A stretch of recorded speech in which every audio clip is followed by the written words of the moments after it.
How do you turn orange into earth tones? That is what I am going to be showing you today while I paint a mountain lion based on the sketch that you can see here. Is anyone surprised it's another cat? No? Okay. Hello and welcome back. Today I'm going to be taking a slight detour on my ongoing quest to find a new orange/warm red, and instead talk about how I like to mix with orange, and in particular how I like to mix earth tones with orange. This painting that you're seeing me do today, I used a limited palette of 6 colours for, and for those 6 colours I did not include an earth tone pigment, so I didn't include anything like yellow ochre or burnt sienna, burnt umber, or my other favourite, which is PBR25 brown red. Instead, I used primaries and secondaries to create the earth tones, with mainly a focus on making sure that those mixes included orange. And the particular orange I'm using today is the one that I explored last week when I made a mixing chart. So this is Pyrrole Orange by My Merry Blue, and it is the pigment number PO71. It is a transparent version of Pyrrole Orange. You do get some variation. This is the mixing chart, and I'll also put the scan of it on screen for easy reference for you. You can probably already tell some of the earth tone mixes from that chart alone, but I am going to go over some of them as well. You're going to see me mix them here, and I'm going to put on screen what the pigments are, but I'm also going to explain them throughout the video in more depth. So just for easy reference right now, you just saw me mix together a yellow earth puddle, which I will explain in a moment. Now you're going to see me put together a middle brown, a kind of orangey reddish brown, and again I'll explain that more in a moment. And then you're going to see the deep brown, and this is also how I mix the more sort of blue and grey tones in the mountain lion as well. So these 3 mixes you're seeing here make up the vast majority of the earth tones that are going to be used in this painting. So now I'm going to actually explain how I mixed them. I am going to mention some concepts from colour theory in this, and I do give more of an explanation in the blog post that goes along with this video, which is in the description, but I am going to try and mention any major terms that I use as we go along in the video. Let's start with arguably the weirdest, but also my favourite mix to do, which is the yellow earth puddle.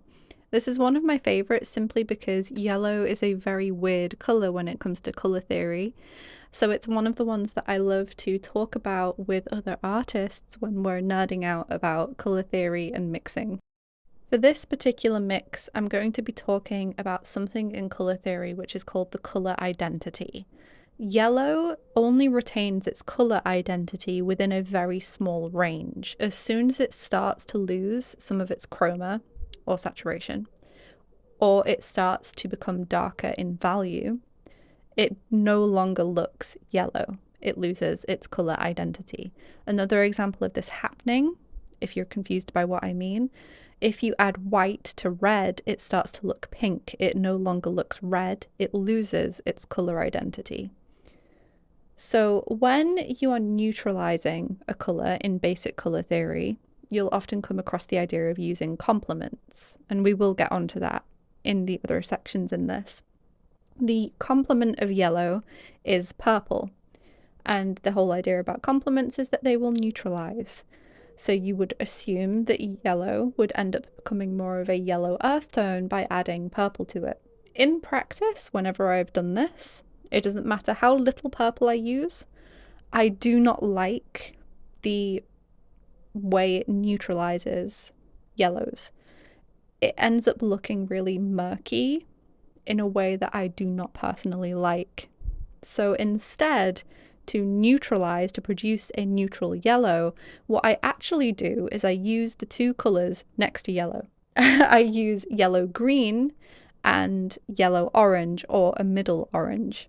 I've managed to pull this off with both yellow oranges and middle oranges, but I've found that the key thing is to use a very yellow green in order to pull this off.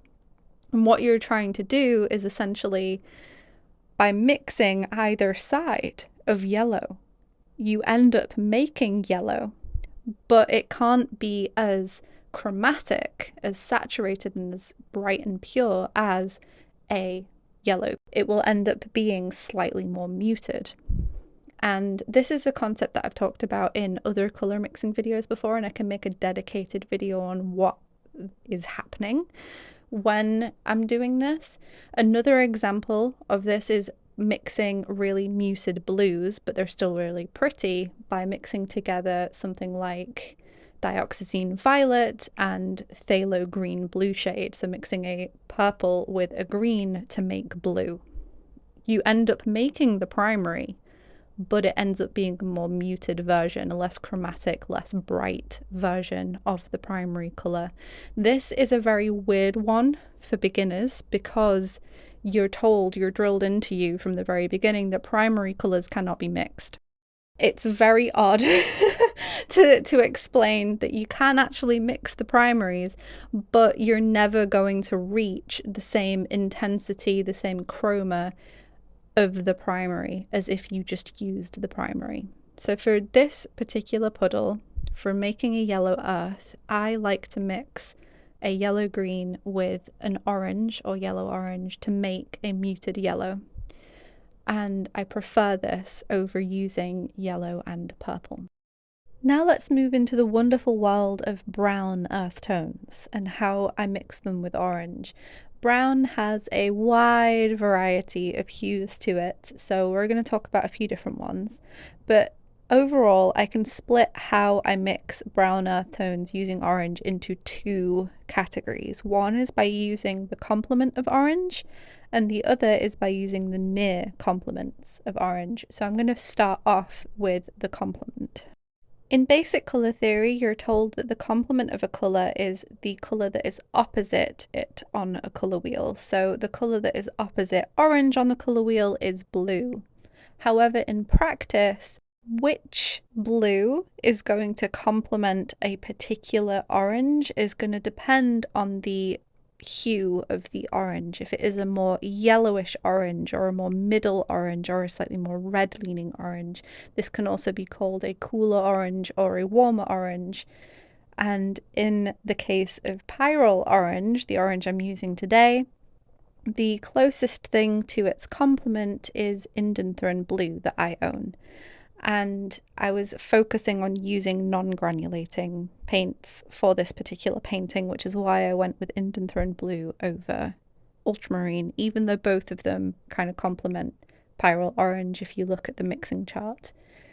When you talk about complementary colours, they neutralize each other because they complete each other. So that's where the complet and complete can kind of be used in your mind to remember that they complete each other. It's not that they complement each other as in the word compliment, as in giving someone a compliment. It is that they complete each other, complet, rather than complete. And that is what I'm using in order to create some of the earth tones you see in this painting.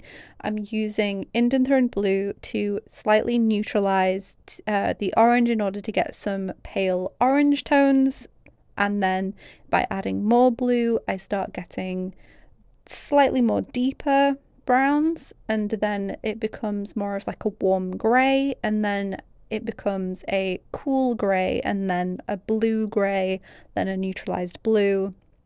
You get the idea, the more blue that's added. You can see this happening on the mixing chart earlier in the video in order to see the range of blues accessible to me. And in the case of some of the really, really dark tones that I want, even though we're not really covering neutrals in this video, we're just covering browns when it comes to neutrals. That was also how I got some of the greys that you see in the painting, was by using indanthrone blue and the pyrrole orange. This is a wonderful way to make some of the earth tones, but I want to have more variety accessible to me than just those, and that is where near complements of orange can come into play. The near complements of a colour are the colours that are next to the complement on the colour wheel. So in the case of Pyrrole Orange, the closest blue that I own to its complement is Indanthrone Blue.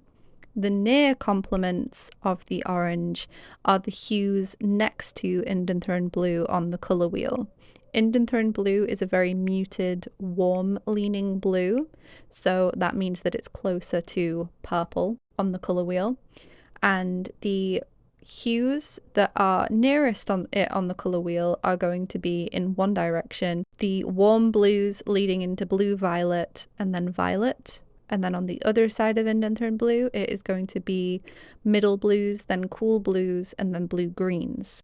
With near complements, you can go either side of the complement. Because it's still close to the complement, you do get some level of neutralizing happening, so you end up producing more muted colours.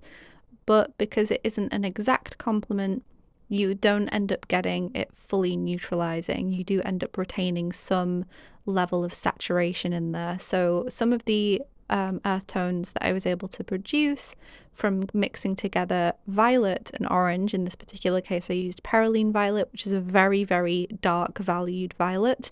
I was able to produce the very dark valued browns that you see in the muzzle area and on the branch, and those lean either slightly more purple or slightly more orange depending on the amount of the violet or orange that I used in the mix. If I wanted to produce a less saturated version of the same mix, I can take those two colours and also add Indanthrone Blue in there because it will end up making it closer to the complement.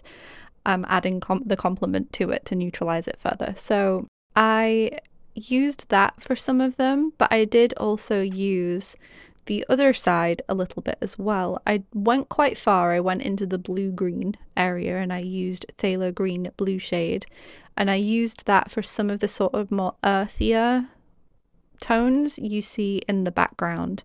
That was mixed by using the orange and the Phthalo Green Blue shade. It's also how I make more muted greens as well, by just adding a little bit of orange to green. That means that it mutes but doesn't push all the way into an earth tone. The more orange I add, the more of an earth tone it becomes. You can also see that happening on the mixing chart that I put up earlier in the video. I'm starting to flag now. I don't know if you can tell. The heat waves have been not fun. But anyway, the final thing that I want to mention when it came to mixing some of the earth tones for this painting is when I just shifted things slightly with other pigments. The main example of that is for the nose. The nose is slightly more pinkish, so I did add a little bit of PV19 quinacridone rose into the middle brown mixes in order to lean it more pink to get the nice pink nose colour. That was the only case of me using the quinacridone rose in the painting for earth tones. And that covers all 6 pigments that I used for this. There were some areas I shifted the puddles a little bit by basically combining the things I just mentioned. So I said earlier that I might, for example, add a little bit of Indanthrone Blue to the violet and orange mix in order to neutralize it more. I did also do things like combine the azo green, the orange and the violet together in order to produce a more sort of yellow leaning brown, but browner than a yellow earth tone. And you can see that in the body that's on the left of the screen at the moment. That was where I used that mix of 3 pigments together. All in all, though, I used 6 watercolor pigments, and then for the final touches you're seeing me apply now, I used white gouache. In this particular case, I was using titanium white gouache by Winsor & Newton. It's the same tube I've been using for years, the one that has the interesting smell to it that I mention pretty much every single time that I talk about this gouache. It still smells. At least it's a nice smell. But this is the finished painting. I'll put the scan at the end of the video as well so that you can see what it looks like, because lighting changes a painting massively. Of course, scans aren't perfect either, but you gotta do with what you can deal with. So this is the finished painting.